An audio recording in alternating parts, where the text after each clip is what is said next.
Yeah. So you couldn't do that. You Yeah. can't do it every day. No, but don't deny yourself. You know, don't say, no, I won't do that. But treat yourself. But everything in moderation. That's what I teach everybody. Everything in moderation. You have to. You have to do it in moderation. Because if I don't do stuff in moderation, I'll get back to my old way. I love to eat. I'm telling you, I do. I love to eat, and we all do. But I have this self-image that I won't let myself go back there. I can't do that to myself again. Because I'll be killing myself. I'm 52 years old. I love me for the first time in my life. And I feel good. It is amazing to walk into Macy's to buy off the rack. I don't have to order from a catalog. I don't have to look for a big man store. It is so amazing that I don't have to pay $60 for one shirt. I can walk in Old Navy for the first time in my life. I walked in Old Navy, spent $200. I thought I hit the jackpot. I walked out of there with so many jeans. My wife said, "You buy any more clothes? We're going to have a sale." I got tags still on clothes to this day. I went really crazy. Especially when they gave that $50,000 gift card at the end. Oh my goodness. 50,000? Was that Target? Yeah. And it goes far at Walmart. Yeah, Walmart. And you can shop not just at Walmart, at Sam's Club with this card. Oh, Yeah. that's right. Yeah. Yeah. And you can shop online with this card. And it was amazing. I just went clothes crazy. My wife said, "No more clothes. That was awesome. Don't buy any more clothes, When you no more said you shoes." went $30. Shoes, Yeah, yeah. yeah, yeah. Tony, I got another comment I want to make. When you mentioned that you got to be selfish, you got to think of yourself for once in your life and make sure you're taking care of yourself.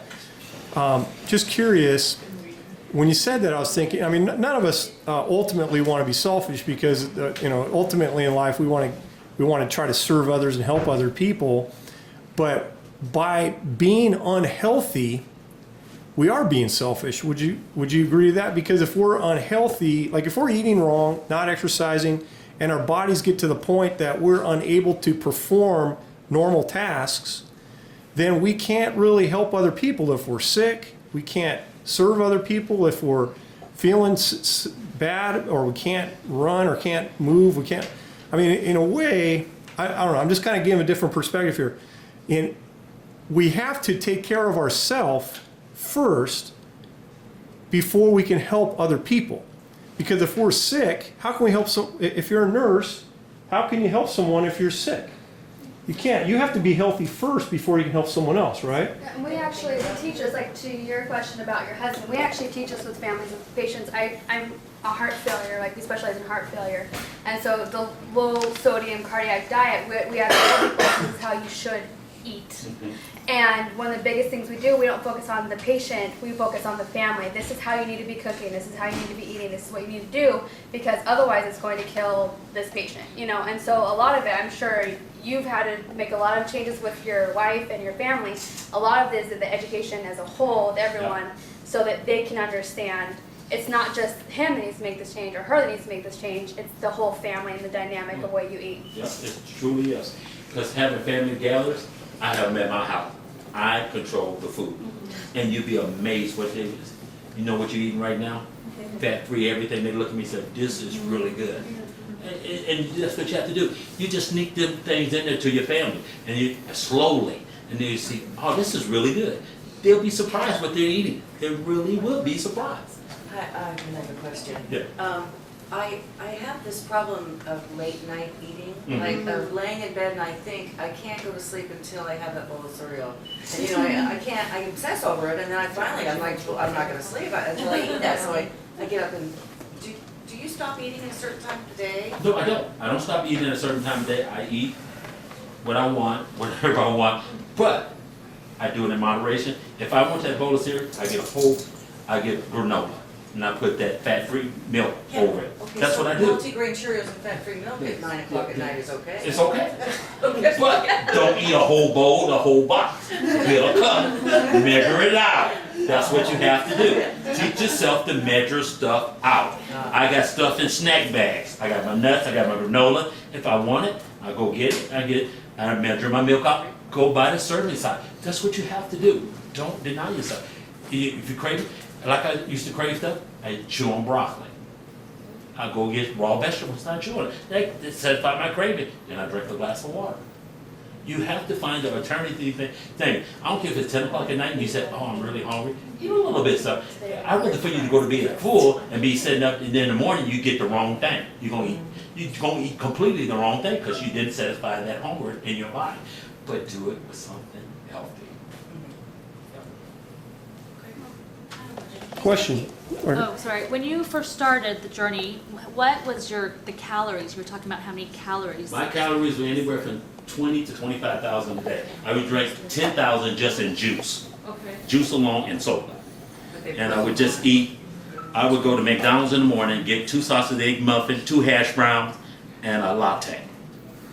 And then turn around, go home because I worked at night, see something on the commercial. Domino's and Papa John's had me on speed dial. I would order it and eat it. Yes. So and then after all that, and then what was your calorie count? What did they put you on? They put me on 2,000 calories right then and there. I had no choice. Right then and there. Did I stay to that 2,000 calories the first 3 weeks? No. No, I I didn't. just have a client that weighs over about 350 pounds right now. Uh-huh. She's also a nurse, and so she works through the night, and she loves potato chips is her thing. Mhm. So I'm trying to. Bake. Tell her to do some baked potato chips, but do it instead of getting a big bag of it. Tell her put it in a snack size bag. When she's done with that snack bag, that's it. That's it. I think That is it. I think You gotta portion portion is in everything out. moderation, too. Yeah, portion everything out until she learn to control it. You gotta portion it out. If you don't portion it out, if I don't portion anything out, I will overeat. I can tell you right now, if I eat from a bag to this day, I would overeat that whole And bag. eat the whole thing, yeah. Yes. So you got to portion out. You got to learn to portion out. Snack bags at Walmart are so cheap. Get them and fill them up. And if you get hungry for something, grab one. I got carrots in a snack bag. I got broccoli. I got peanuts. I got cashews. I got all the nuts. Yeah, I got orange slices. I got apples already sliced. I can just go to my refrigerator and pull it out. And I got peanut butter portioned out in 2 tablespoons. Almond butter portioned out in 2 tablespoons. Till this day, you got to live it. You got to live it. You just can't say it. You can't just do it. You have to live it every day. I live this. It's a lifestyle change, and that's what you have to learn in your head. Don't call it a diet. If you call it a diet, I tell everybody you're gonna fail every time, because I fail on every diet known to man. I hate the word diet. Change your life. Change the way you do stuff. That's all it is. Changing your life. Adam. Oh, yeah. No, when she brought up the chips, it just got me thinking. People look for a lot of those things that replace the crunch. Mhm. I know it's hard without those, carbohydrates and stuff like that to give that same structure.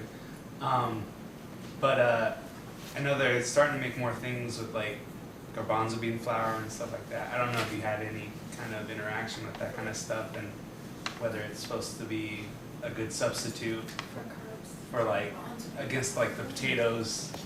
I tried them, I wasn't a huge fan, but it might be.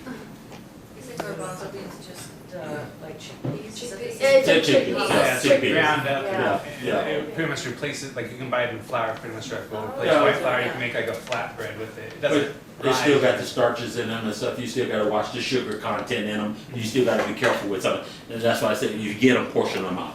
Portion everything out. Anything you get, like you said, people miss the crunch. Take some fresh vegetables, it give you the crunch. Take a carrot, it give you the crunch. You got to look at if that's what you're looking for, eat it fresh and whole. Get an apple, it's got a crunch. Think about it. You think about it. If that's what you're telling your brain, you got to retrain this. If you don't retrain this, you're not going to do it. I'm telling you, you got to retrain your brain. Because I used to be the same way. I need a crunch. I would not eat yogurt if it didn't have a crunch in it. It didn't. I couldn't figure out why I couldn't eat yogurt because it don't have the crunch in it. That's why I couldn't eat yogurt. I couldn't eat cottage cheese because it didn't have the crunch in it. And sometimes you got to be careful with cottage cheese, depending on which cottage cheese you get, because it's got a lot of fat in it. You got to be careful. Yep.